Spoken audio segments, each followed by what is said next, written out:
everybody. Welcome to Super Bowl Radio Row and the big game with the worst ever Roman numerals. Super Bowl LIX. It's unfortunate, really. LIX, as the Zoomers are calling it. I am Patrick Daugherty, joined by Denny Carter as always, and today a very special guest off the top, Yahoo's Nate Tice, the host of the Football 301 podcast with Matt Harmon, Charles McDonald, lots of ball knowing on the show, a lot more than this show, where we're like, you know, listen, yeah. We've heard of defensive players. Yeah. We know some of them. Myles Garrett, I know he's in Ohio. I've I know heard of that. him. Yeah. Bengals, right? Yeah, but no, Nate, one of the best in the business. And, you know, Nate, of course, the podcast, we have to do the icebreaker off the top. Okay. And I was told by our mutual friend, Kevin Clark, this morning, I was like, I don't know, do you really want to bring this up? He told me I had to bring up your 17-yard run against Indiana in 2010. I'm sure you've talked about this a lot, but Kevin said we could not have you on without asking about that. My memories ended right after that score. From some hits on the helmet from some teammates and maybe some drinks at the bar that evening. But 17 yards. I was the human victory cigar at Wisconsin. So it was like and especially my junior and senior year, we had really good offenses. My junior year was like John Clay, Monty Ball, Scott Tolzien, a whole bunch of guys. But my senior was Russell Wilson, and they were putting up 40-something a game. So when I went in there, it was kind of like, Red Auerbach. We got this. You can see the student section going, oh, he's in? All right, we're good. Let's go to the bar. Tice is in. Yeah. But 17 yards. It was very graceful. Stumbled into the end zone. Didn't even have my mouthpiece ready.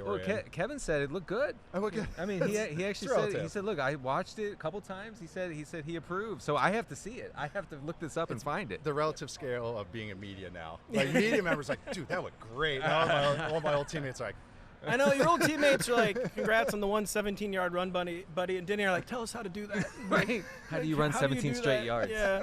I still fell over. Yeah, we will never be the human victory cigar of anything. By the way, St. Charles, Missouri's own Monty Ball.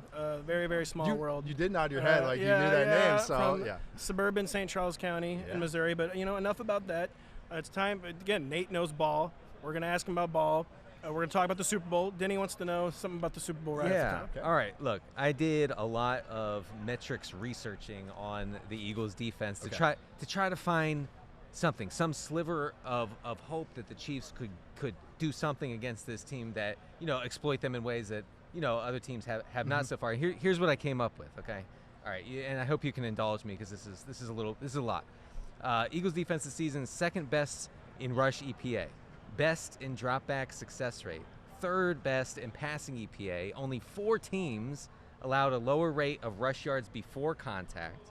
Only 2 teams gave up a lower completion rate over expected, and no team allowed a lower adjusted yards per attempt, per pass attempt than the Eagles. So it's rolls right off the tongue. It's up to you to tell me how Patrick Mahomes and this offense is going to do anything against these guys, especially because this Eagles team is so good at shutting down the short areas. Right. And that's what he feasts on. So how's he going to do it? It's attacking the short areas. No, but it's so the thing about a Vic Fangio defense, and this is really a frustrating thing for quarterbacks and probably offensive play callers. You know what you're getting. Yeah. You know they're running cover 3. You know they're running quarters. You know they're running certain coverages, and they still swamp you. They still beat you, and they still squeeze those throws. So it's kind of the unexpected. You have to overload some of the coverages. And the thing is, this is all in the Chiefs' wheelhouse. Andy Reid and Patrick Mahomes have had success against Vic Fangio in the past. The stats are about the same. I think they're 8-0 or 7-0, but the stats are about the same as his usual performances. Same as a Patrick Mahomes' usual performance, which is really good. But it's true nickel and dime stuff. It's a lot of crossers. It's not going to be explosive plays. And that's what the Eagles don't want you to get anyways. No. That's why the Commanders got kind of felt tightened and snuffed out last week. But the thing is, the Chiefs don't attack that way anyway. So it's kind of a weird, we're not going to let you get big plays, and Chiefs are fine. Yeah. We don't need 2 this whole year. Yeah. So it is going to be really, I hate how old coaches sound. It's like you can't turn the ball over, you can't take sacks, but it really is just going to be methodical 4 or 5 yard gains because it's what Fangio wants, but Mahomes is like, yeah, sure, fine, I'll find answers against that. So are we saying it's like strength on strength kind of deal? And you're not expecting the Chiefs aren't going to come out and you know what, we are going to go deep this game. You're not expecting I'm that. curious if they watch some of these recent games. Andy Reid and the defense coordinator, Steve Spagnuolo, are legitimately some of the best, kind of bye-week game planners ever. And so where I watched was that Rams game in the wild card week. The Rams really got after him in the run game and just running run plays that the Chiefs also run, the duo run game, which is just very at you, very vertical. And the Chiefs want to do that anyways. It's kind of counterintuitive because you're running right into the teeth of Jalen Carter and Milton Williams and Jordan Davis, but actually it kind of works because now, especially when Nakobe Dean is not playing, that Oren Burks is kind of the guy you circle. So those are runs. The thing is, I'm not saying anything revolutionary. It's exactly what the Chiefs do, but it's just kind of, like you say, strength on strength. I guess we'll stick with the Super. We're going to get to some draft questions in a minute, but I mean, it's Monday. Opinions can change over the course of the week. We're saying it's a strength on strength. Two really experienced teams, two teams who have been here before, but everything just kind of seems like it's defaulting every year now to, not really any point in breaking down the game. The Chiefs are just going to win. It's why I'm wearing a red sweater today. My will has been broken. Oh, man. He's wearing green. I've conceded. I don't know what's going to happen, but I know the Chiefs are going to win. Denny's mentally and physically broken by the Chiefs. Nate is a stronger man, or he's wearing the shades of green. I mean, what do you think is going to happen? Like, who is it? Another Chiefs coronation? Or so are they going to finally stop getting away with it? I don't mind them getting away with it. I front run the Chiefs' greatness. You do. I do too. Denny does not. Yes, but what do you think is going to happen on Sunday? I think it's going to be both teams are going to be able to move the ball, but really I think what's going to come down to, and again, this is any Jalen Hurts game and really any Steve Spagnuolo game, which is, so we just talked about strength on strength. One kind of weakness against strength is Steve Spagnuolo is going to blitz. Jalen Hurts historically hasn't been great against the blitz. This year been much better. But the types of blitzes that Spagnuolo runs, which is a lot of zone blitzes, Hurts is not very good at beating. So that's where I think that they get that turnover, just like they did a couple of years ago in the Super Bowl, because the Eagles were moving the ball in that game as well. Yes, they were. But I think that they're going to be able to catch them at least once on something. Again, 2 weeks to prepare for this. You kind of know what they're doing. So I think they're going to see some funky zone blitzes that get them, and I think that's going to be the difference of the game. Jalen Hurts doesn't seem anywhere close to 100% physically. Not a great week to be facing funky, exotic blitzes either. I have been thinking the same thing. That's going to be, if not the X factor, definitely one of the X factors of the game. And yeah, sir. Today, Monday, I think the Chiefs win. Maybe by Friday, I'll be like, I become an Eagles hipster. I'm gonna need some data. I know we're gonna have Drew Densick on the show, and he's looking for ways, to kind of win, to sort of squint and see the Eagles winning. So one I'm angle for is that. The Chiefs are kind of average as far as stopping the run, like efficiency wise, but they don't give up explosive runs. Right. So, but that to me screams a methodical Saquon Barkley. But that's the thing is, like, are both sides going to really be 5-yard gains? Because someone's going to blink. Someone is going to go like, well, we have to go for a big play here, and both defenses are going like, yes, like that's what. So that's what's going to be really fun. Like, who blinks first? Nate, shifting to the draft. As again, I'm making too big of a point. We're fantasy guys. We don't know about defense. We don't know about any of that. We don't even know about like non-skilled players in offense. So, of course, the only guy we've really talked about so far on the show is Ashton Jeanty. That's the guy we know. Circled, star, exactly. Highlighted. Jeanty, good. He's the biggest running back prospect probably since Saquon, maybe since beyond Saquon. First off, do you agree with that? And do you think there are any teams in the top 5 or top 10 who are making this a running back year? We're seeing teams not necessarily pivot back to the run, but great teams like really enhancing their offense and showing running back might be the most replaceable position. That doesn't mean it's totally replaceable. Yeah. What do you think? How do you compare him to the recent great prospects? Do you think he's going to go in the top 10? I think we're even that whole running backs being replaceable. It's just that the floor is so high for them, but like a ceiling raiser is still a ceiling raiser, especially if they can be on the field for 40+ snaps and get 15+ touches. Like, those are tangible touches. So like even seeing Bijan this year with the Falcons, or seeing obviously Eagles, Ravens. I'm sure all of us have talked about the running back renaissance this year and everything. I think too is that Jeanty can stay down on the field all 3 downs or 4 downs because he can pass protect and he can catch. Okay, so that's huge in his favor as well. This class too doesn't have a lot of blue chippers, and he's a blue chipper. And I think this is going to be a wide open draft class where positional value just goes out the door. Really? Like where it's just a BPA kind of. So that's where I won't say easily see him, but he's a top 15 guy in this class. Right. Just because it doesn't matter if he plays running back. Bijan in a loaded class went top 10. Like that, and Jahmyr Gibbs went in the early teens. Yes. Like so. And I think Jeanty is in that tier, if not better. So that's why I see him easily going high in the high lottery for a team that maybe makes sense, and maybe some team that we're like, really? Yeah. Okay, because he is that talented and everything. And also I just think teams are realizing we're giving that position 20 touches. It better be a good player. Right. And I was going to, you talk about the ceiling raiser and, good teams, good offensive lines getting these really elite running backs and that really coming together. Could you see a team later in the draft kind of being aggressive, trading up and getting him like maybe a playoff team or a borderline playoff team? Yeah, but that's the thing. I'm trying to think of who that could be. Like Bengals. Bengals, and like the Chiefs actually would make sense. The Chiefs would make so much sense. The Chiefs would make a ton of sense, but then there's the whole CEH thing. But then this one's different. No, this is different. This one is different, definitely. But when you're comparing a 4'6" guy who, right. he's kind of like Brian Mitchell but slower. It's like that's a great profile. Yeah, I know. But like the Chiefs make sense to me. A lot of those teams in the 20s too. Like and anyone who wants to get frisky with that, because I think a lot of teams are realizing well, we're blocking this for 3 yards. Can someone get 7? That's like right. someone who does that's that. Right. So yes. That's the point. Yes. I've always. He just feels like he'd be such a good finishing touch player. Yeah. Of course, in the top 10, you're not in the finishing touch zone, so a trade up would just make so much more sense. Denny, ask about Jalen Milroe. There's a guy I just want to know about. I don't know why I want to know about him, but yeah.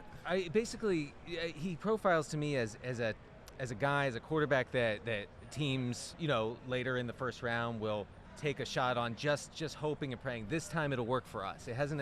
This has never worked for anybody else. We're gonna hope. It's kind of a Will Levis situation, right? Mm-hmm. So maybe second which round was or whatever. followed by Malik Willis. Yeah, it was preceded by Malik Willis. Exactly. So do you see that happening with Milroe, or do you think teams will be more cautious this time around? I feel like teams should be more cautious. I'm already seeing the Anthony Richardson comparisons. Richardson was such a different player than Milroe as far as not only just profile too, as far as physical profile, but even as they played.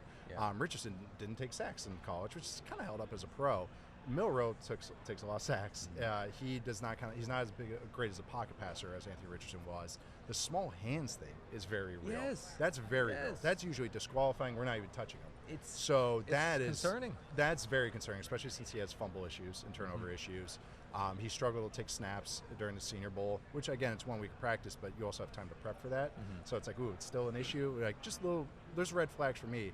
I view him as more like a late third, early fourth guy. Could get inflated to the second round because that's how quarterbacks do it. But some teams, he's going to run a 4.4, and he's 220-something pounds. Some team might just go, like you said, like, okay, it's not for anybody else, but it's for us, maybe. But he does have a lot of red flags and sacks. Also, talking about the Jeanty stuff too, and I just thought about this. It's a deep running back class. So like that's a team might not trade him and go like, oh, we'll take one of these other guys, like a Hampton or something like that, because it is a deep class. Sorry, my wheels start turning for me too, because I actually have to talk about this later today. So, hold on, let me get my Google Doc open. Yeah, Milroe, you don't like to hear struggled to take snaps at the Senior Bowl. Yeah, so did Jaxson Daugherty. He struggled to take snaps too. So, but he has a lot more hype around him, which I'm not seeing either. My casual fan take on Jaxson Dart was after, what was the game where he tried to commit like 7 game-ending turnovers? Florida. Yes. Yeah, I was like, I'm out. I'm out too. That is the third person I've talked to this week and I had the same take. I'm like, I don't know, I watched the Florida game. Yeah, I watched one game, that's enough. I didn't even see all of that game. I saw really only the end. Yeah, because it was he kept turning the ball over and they kept getting reviewed and coming back. So he kept going to the sideline, having a meltdown on the sideline, and then coming back onto the field and through it again. So speaking of I'm out, we're unfortunately out of time with Yahoo's Nate Tice. We already asked you who's going to win, but do you have like a Super Bowl mantra, a final thought on the Super Bowl, or is it just, good game, I hope everyone plays hard? Just a good time. Don't worry about it, it's the Chiefs. That's kind of like, you forget about it, it's the Chiefs. That's kind of how I feel about it with the Super Bowl sometimes. I know, we got to pretend that the game's in question all week. Yeah, it's going to be good, strength on strength, it's a good matchup. You never know. Yeah, you never know. Not for long. Chip Kelly's with the Raiders. You never know. You do never know. Yahoo's Nate Tice, thank you so much for joining us. Check out the Football 301 podcast with Matt Harmon and Charles McDonald. Nate, truly one of the best in the business, Wisconsin legend. Nate, thank you so much for taking time to join us. Thanks for having me, guys. Always a blast. The NBC Sports Now channel is live all week from New Orleans. You can watch the Rotoworld Football Show, plus get insider access and analysis from Mike Florio, Matthew Berry, Chris Sims, Dan Patrick, and Dan Lebitard. Don't miss interviews with NFL stars, coaches, and celebrities. The NBC Sports Now channel is available on Peacock, the Roku channel, Samsung TV, and more. Visit NBCSports.com/now for more details. We hope you'll be watching myself, Denny Carter, our friend Lawrence Jaxson, maybe our other friend Nate Tice, who was so kind to join us earlier, talk about the Super Bowl, talk about the draft. Just admit, we're here for the game. We're going to talk about all week, but the Chiefs will easily win. Yeah, that's fine. What you're going to do. But you know what? We can talk about how the Eagles could win in another universe. That's true. We were doing a lot of imagine if they did. Imagine. Like, everyone knows it's not That'd going to be crazy. happen. But talk me through like what would happen if they did. You know, like scenarios not involving like an asteroid or whatever. So that was Nate. This is Lawrence. And Lawrence, I feel like you're sticking to your usual Super Bowl custom. Like Denny and I come down to the town for a few days and then we leave. You kind of move into the town. Yeah. You were in Vegas for, I think, 42 days for Radio Row last year. I will say, though, that New Orleans might be a little bit better to manage than Las Vegas. Even if you don't try to get into anything in Las Vegas, it still finds its way to wear you out. So, New Orleans, a nice little city to switch it up. So, it's known for the food and the culture and stuff like that. So at least it's something, honest to get into. A big difference between New Orleans and Las Vegas, Denny, is that for A, in New Orleans there is sunlight. There is. B, you occasionally go outside and experience. Not that there's not sunlight in Vegas, but the thing about Vegas is you never leave. You just go in, you simply enter the casino / hotel and then never leave. And your vitamin D just plummets, and so that's why I didn't even take my vitamin D tablets with me to New Orleans, because I'm going to be out in the 72-degree weather. It feels like it's 105 out there compared to what we're used to back home. Yeah, you come back from Las Vegas and your doctor's like, Denny, like your vitamin D levels are just crashing. You're like, where have you been? Like, I was in Las Vegas. Like, isn't that the sunniest place in America? Like, no, you don't understand. No, it's I never left. I entered Mandalay Bay and then simply never left. It was like the Hotel California. Still there mentally Lawrence, and emotionally. Lawrence has never moved on from his trip to Vegas affecting last me year. right now as I speak. Speaking of moving on, Myles Garrett, very formal trade demand. Yeah. Like a nice letterhead, like really well thought out. Like this one wasn't leaked. Like this one was posted. This one was tweeted. Right. He wants to be traded. He wants to move on from the Cleveland Browns. He is a professional. He is a professional. So first off, was this the classiest trade request ever, Lawrence? I mean, kudos to him for that. He's like, hey, look, in the nicest way possible, I've played for an organization that's never really had a chance to be a Super Bowl contender, although we've been in the playoffs a couple of times. I'm at the point in my career where I just want to see what's out there, and what's out there is a Super Bowl, but not in this current Cleveland Browns climate, especially when you got to compete in a division where they got quarterbacks like Joe Burrow, Lamar Jackson, right? So he's done his time. He's already got another contract. Let's see if he could get out there and provide value to another team while he still is at the top of his game. And it was polite of him, I feel like, in the trade request, not to mention the real reason he has to be traded. Well, Lawrence the reason he wants to be traded is because they can't win the Super Bowl. Yeah. The reason they can't win the Super Bowl is because their quarterback, who is no longer their quarterback, has a $248 million cap hit this year, Denny, and give or take. Right, and you can't do much with that. No. And especially, he's not even going to play. No, that's what I'm saying. Like, he's not even playing. You just mentioned that. And the salary cap number is the highest of all time, probably. Myles Garrett, 29 years old. Maybe has 2-3 really good seasons left. Well, maybe more. Yeah, Maybe more? That's the deal. Like in every sport, even the NFL, like the true inner ring Hall of Famers, they push it like 35, 36 years old, where he could have. Well, he could be used as a very like specific, pass rushing type guy, more than an every down player later on in his career. He could transition into like a Von Miller phase of his career. He wants to win. And I would guess that you could whittle down the possible destinations for a Myles Garrett trade to maybe 3 or 4 teams, and the 2 teams playing this week, the Eagles and the Chiefs, would have to be among them.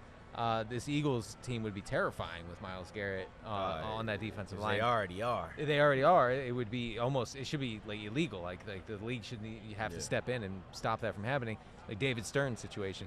But the Chiefs make sense too, since they're the only team that can win the Super Bowl anymore. Lawrence, where do you want to see Myles Garrett go? Well, those 2 teams that you mentioned, those will definitely be in play because they're always Super Bowl contenders. But let's talk about a team that has made themselves into a Super Bowl contender in the Commanders. They actually need the help at pass rusher. They don't have a pass rusher that you fear. There's not a guy there that if you're on the offense and it's 3rd and long, you're not worried about any of those guys. If you get Myles Garrett, that not only changes that for the front 7, but it helps out the defensive backs too. All of a sudden, you got defensive backs that can cover now because they don't have to cover as long when you got a guy like Myles Garrett. So I like to see a team like the Commanders, a young up-and-coming team, get a veteran like Myles Garrett. What do you say, Denny? Where do you want him to go?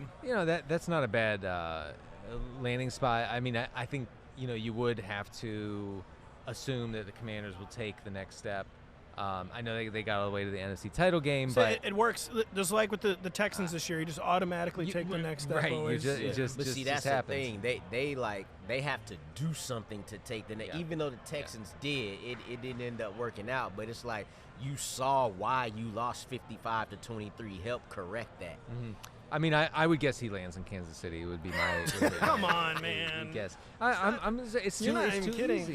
You've been captured. You just go. I'm you wearing think they're gonna trade him to the Chiefs? I doubt that. Well, I mean, they don't have. What are they competing against the Chiefs? Like they're not. Let's talk about how bad this would be for the Browns. The Browns pressured the passer last year on 27% of the dropbacks they faced. That's the third highest rate in the league. Their quarterback knockdown rate led the entire league. Myles Garrett was third in quarterback hurries, fourth in sacks. Only Aiden Hutchinson had a better PFF grade as a pass rusher than Myles Garrett. So you take away Garrett and you take away the one thing that they're good at, which is pressuring the passer.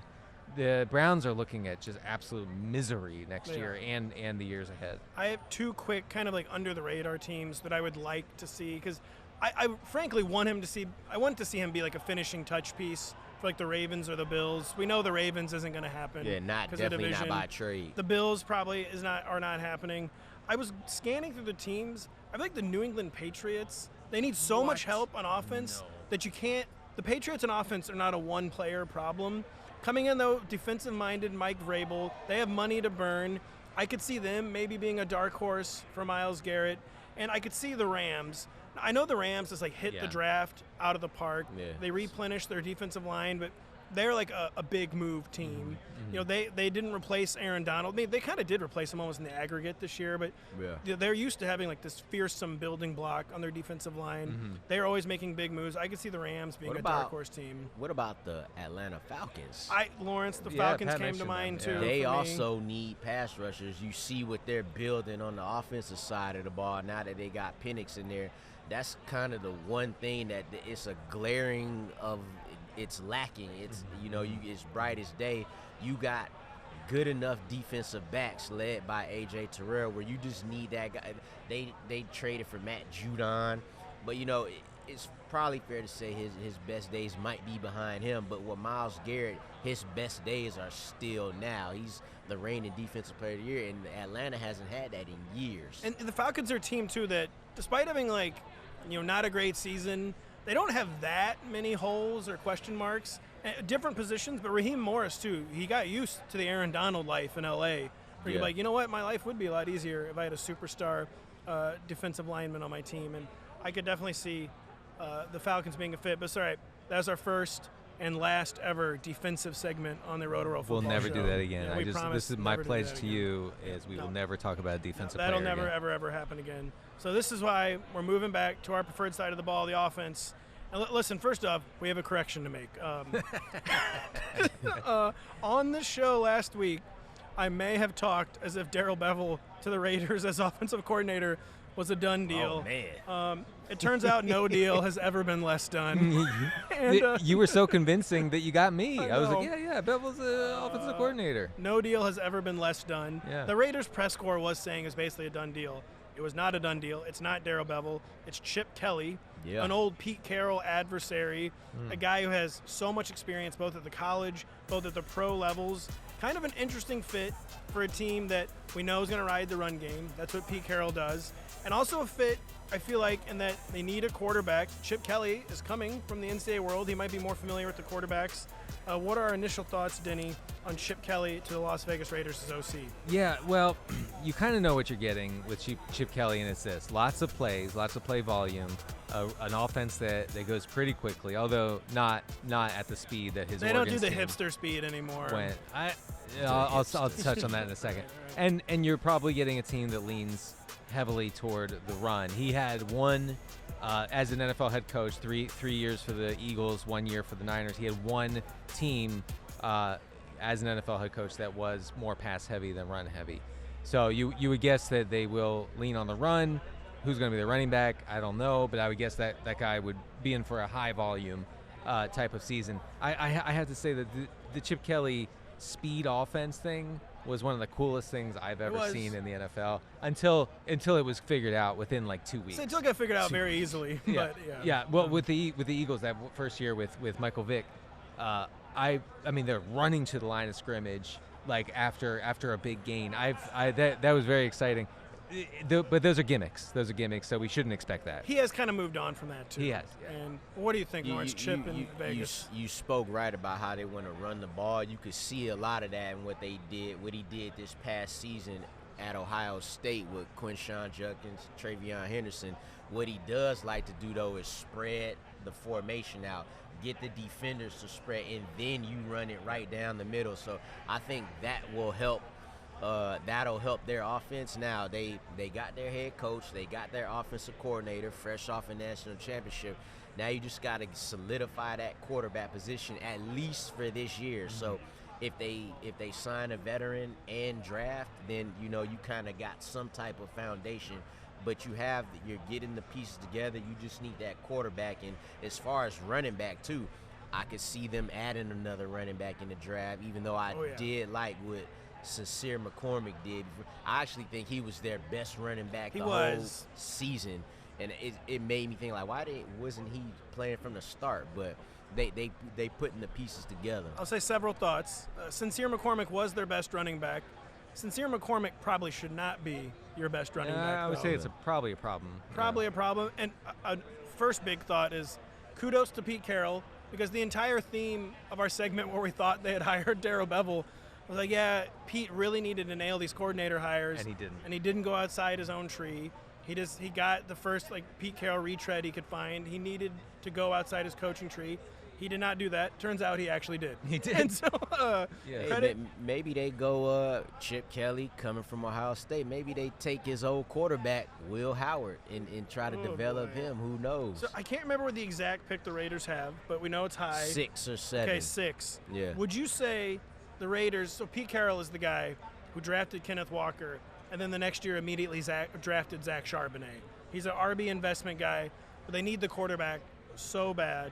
Yeah. Would you say it's more likely, I mean, the answer, of course, could be neither, but is it more likely the Raiders come away in the first round with a quarterback or with Ashton Jeanty? That's interesting because, I mean, you could see Ashton Jeanty should probably go between picks 15 and 20, which means he can go higher. We expected Jahmyr Gibbs to go late in the first round a couple years ago. Lions made the smart decision and got him at 12 before anybody else could pounce on that. So that could potentially be the Raiders thinking it. If that's the case, Pat, man, would the football world go crazy. I'll say this too. I feel like the Raiders' train of thought could be, one I don't necessarily disagree with, is that listen, we're in the Mahomes division, we're in the Herbert division, we're even in the Bo Nix division. We're not going to out-quarterback these guys. Get the running back. Chip Kelly, too, in Philadelphia, part of his downfall is like any quarterback can succeed. Like, I can do this with Nick Foles. And so he has kind of a bit of Arthur Smith syndrome. It's like, I can make any quarterback work.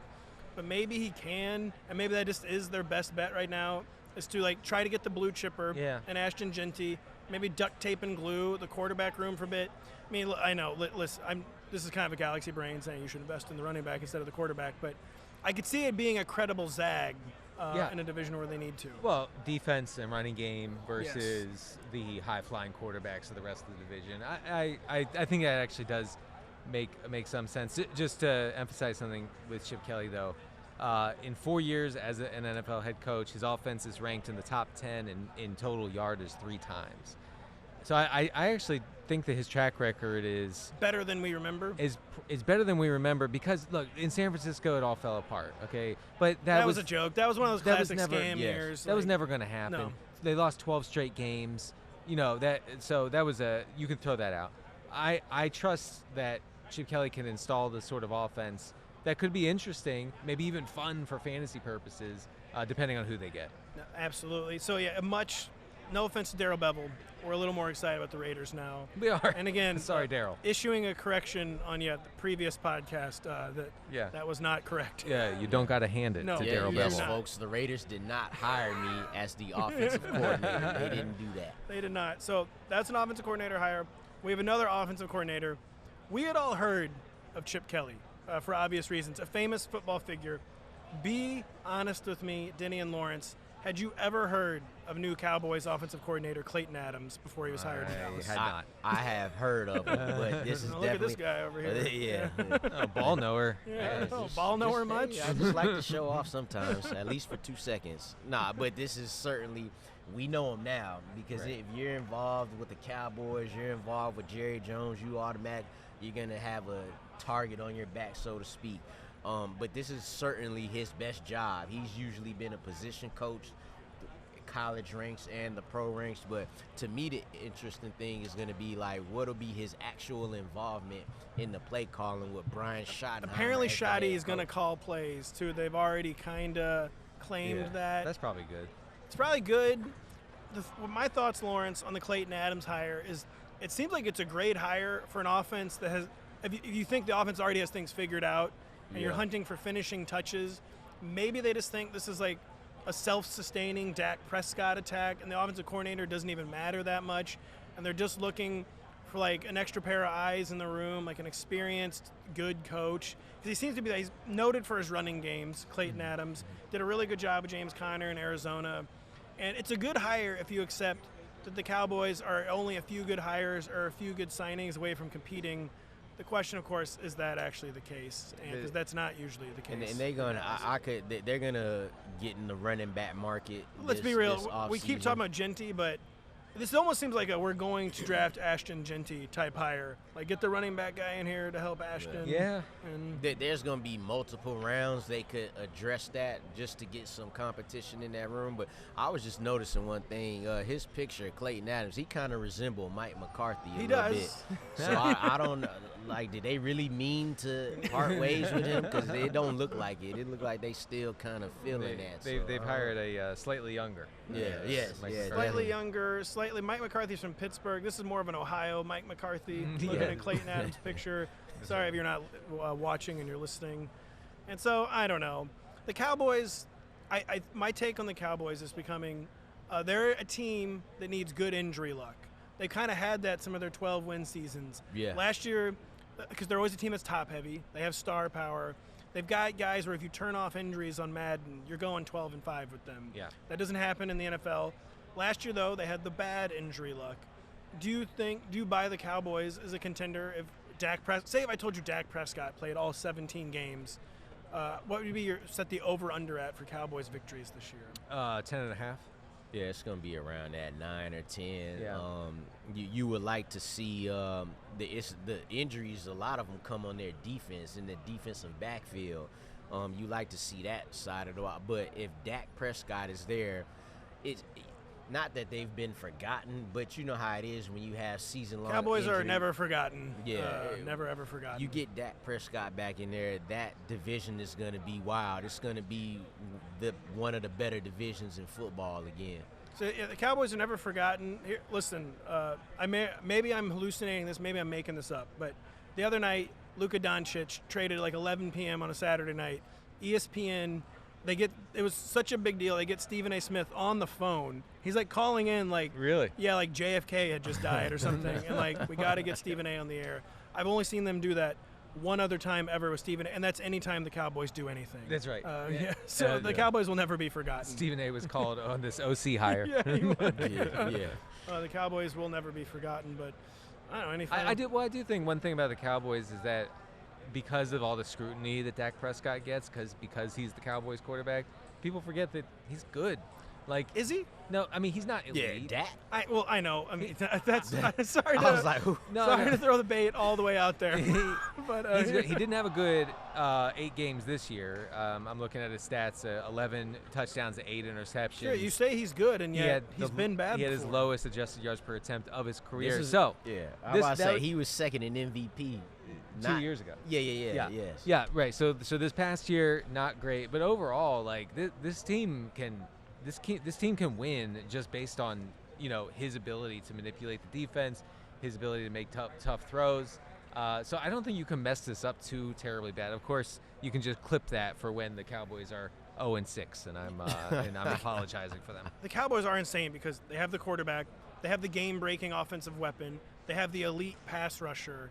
Like, just man, if they could just be like even 5% better run. It's because their baseline is so high. They have so much trouble reaching their ceiling. Yeah. Because they accumulate talent and they just don't do a good job filling out the end of the roster. But if they have some better injury luck. They need a wide receiver too as well, a consistent one, someone you could depend on. Not just a guy. Yeah. We need to wrap up the show. We're done for the day. Really, really good stuff on the first day from New Orleans Radio Row. Thanks again so much to Yahoo's Nate Tice. So smart. Football 301, a great listen. Nate, always a great follow on social media. I know his big board. Everything's going to be out there. Nate's an awesome guy, one of the best in the industry. Lawrence Jaxson, awesome guy, one of the best in the industry. He's going to be with us all week, all over our NBC properties. Denny Carter. I'm a guy. Yeah, he's a guy. Denny and I are just guys. Nate and Lawrence are kind of awesome. Pat and Denny are kind of, I have been told I have to wear a Kelly Green sweater tomorrow. You got to even it out. For equal time. Yes. In Louisiana, they have a law that says I have to wear the green sweater. So Denny coping and crying about the Chiefs. He did some of that today. He'll be doing that all week. So for Lawrence, for Nate, for Denny, I'm Pat. Thank you so much for listening. We'll be back with you on Tuesday.